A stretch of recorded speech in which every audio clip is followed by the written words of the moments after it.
Yeah, let's start this way. Last weekend, the PDP held its national convention. Some said, was it a national convention or a Damagons meeting? Because there was a court ruling that said this should not hold, and also INEC that was supposed to be to be an observer, INEC was not there. And also before now, it was said that this convention is going to be an elective convention.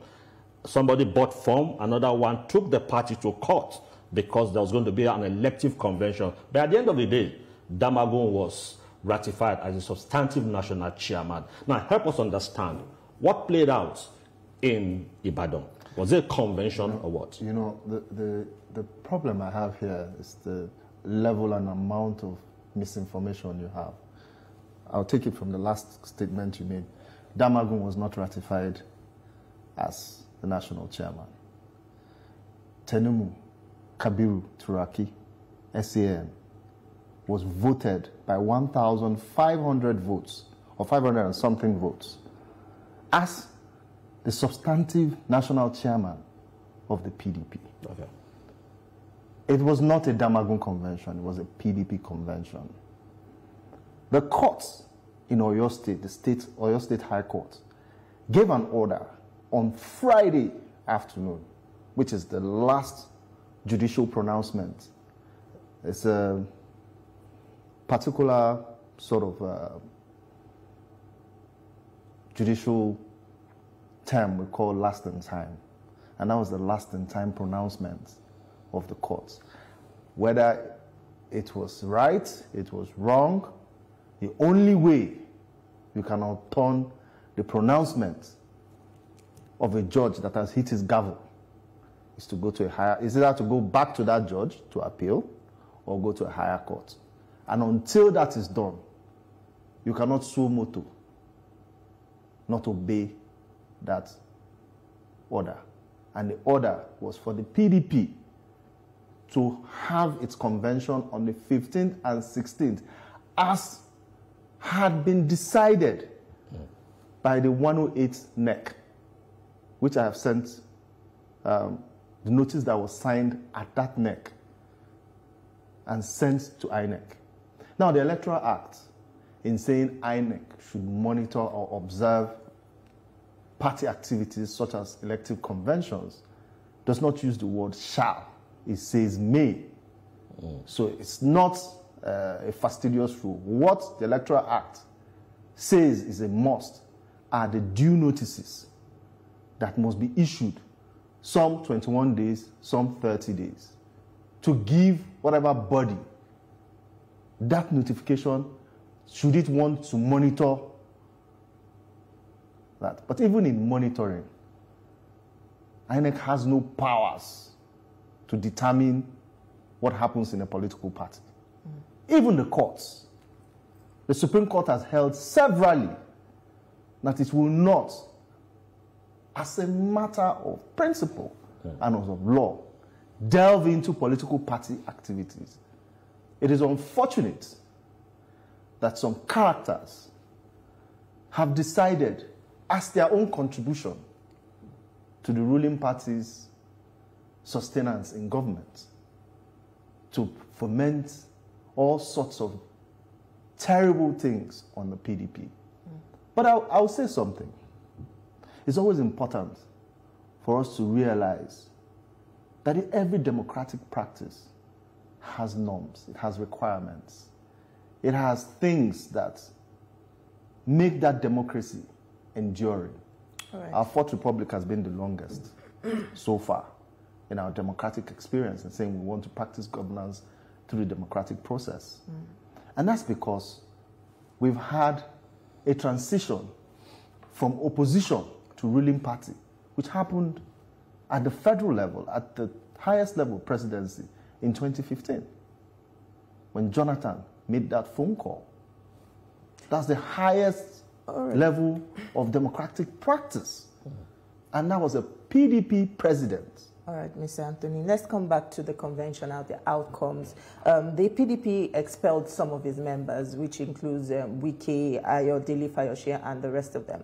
And two governors seem to be opposing that motion. That is Governor Amadu Fintiri of Adamawa State, and he clearly stated that that was against the interest of the party. Now, if the chairman of the organizing committee is standing against this motion, and also the governor of Plateau State is standing against this motion, how much water does this hold, or how much of legitimacy does that motion hold if, you know, their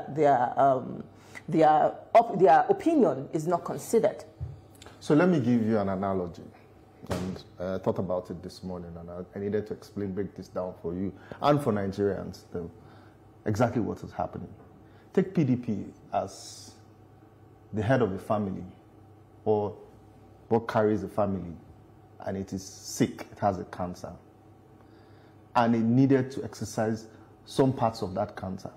But members of the family who had ulterior motives kept postponing that surgery so as to give undue advantage to somebody outside that family. The family decided to be wiser and understood that that surgery needed to happen. And that's what happened on the 15th and 16th of November. The PDP exercised itself of people who had hitherto no good intentions for the party, and very, very clearly so. I can give you a rundown. Ayo Fayose had said severally that he will support the current president. A member of the PDP, a member of the neck of the PDP. We have lost all integrity, and I'm happy General Olusegun Obasanjo reprimanded him at his birthday. He said he's been behaving very badly. Now let's go to the Minister of the FCT. He holds one of the primest positions in this APC President Bola Ahmed Tinubu government. Who do you think he will serve? The interest of PDP? Not at all. I'm aware and I'm privy to conversations trying to resolve this issue. And do you know what his condition was? That the party should not put up a contest against President Bola Ahmed Tinubu. Who says that? Who is he? Okay. He is a product of PDP. He is a product of the benevolence of PDP. Because hitherto now, without the intervention of PDP in his life, nobody would have heard of him. His first position he held, where he became chief of staff, all of that happened under PDP government. As the first-time Minister of State for Education, he was appointed by the Jonathan government, a PDP government. He became governor of Rivers State under PDP. Two-time governor of Rivers State. So he's a product of PDP.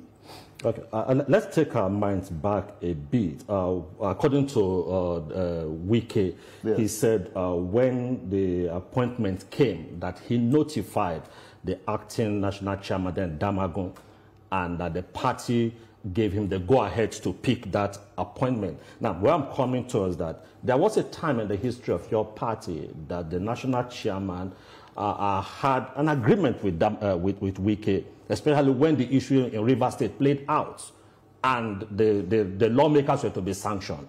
The party did not take an action against those lawmakers, but over time, the same people who were in collaboration, were said to be in collaboration with Wike, and I'm fighting Wike. Now, would you say that that expulsion followed due process? Because there ought to be fair hearing. Were they giving any fair hearing before the expulsion? Or does your party allow that without fair hearing, a member can be expelled from the party? Help us understand if due process was followed. Okay. So when you talk about due process, it's who can take action, when that person can take action, right? The convention is the highest decision-making body of the party. When it concerns PDP, the National Convention can decide, especially when it concerns PDP and its affairs, can decide, TJ Sudat, you are a male today, moving forward. And once the convention takes that decision, it becomes a norm in PDP. It becomes what it is. His Excellency, the Minister of the FCT, unfortunately, has several times indicted himself publicly by saying that he will support another party's candidate. But the question is, was there a due process? Before you got to the convention, was he served a query to appear before which committee? Then you resolved that the National Convention should act based on the report of the various committees that were set up. So the National Convention doesn't need a committee to act. It just needs a motion. I don't know if I'm clear. The National Convention, if it was the NEC that expelled him, there is a process for NEC. That means the disciplinary committee led by Chief Tom Ikimi would have to have done a report. And by the way, there's a report from Chief Tom Ikimi expressly giving those recommendations. And it was moved at NEC, but was stood down. And do you know why? Like I said, PDP had 5th columnists working for them. And the outbursts of some of them, for me, was an uncovering, was a revelation, a public display of those who had hitherto now been the problems of PDP. Because PDP could have dealt decisively with this issue a long time ago. I'd say in Damago, I had a conversation with him 10 days ago. I had not spoken to him for a very long time. And I wanted to know why he allowed this to fester. And he said to me, he said, he used an analogy of a fly on a sensitive part of your body. Would you use a hammer to hit it? You'd be cautious and wait till the best time to do it. The governors, even the chairman of the convention, never saw what was coming. Because if they did, they would have stopped it. And that would have continued to put PDP in a position. Look, I wish the Honorable Minister well in his new journey. I wish he would become serious. And since he's a darling of the APC, stick with them and make that party work. Well, while the rest of us rebuild what is left of the PDP.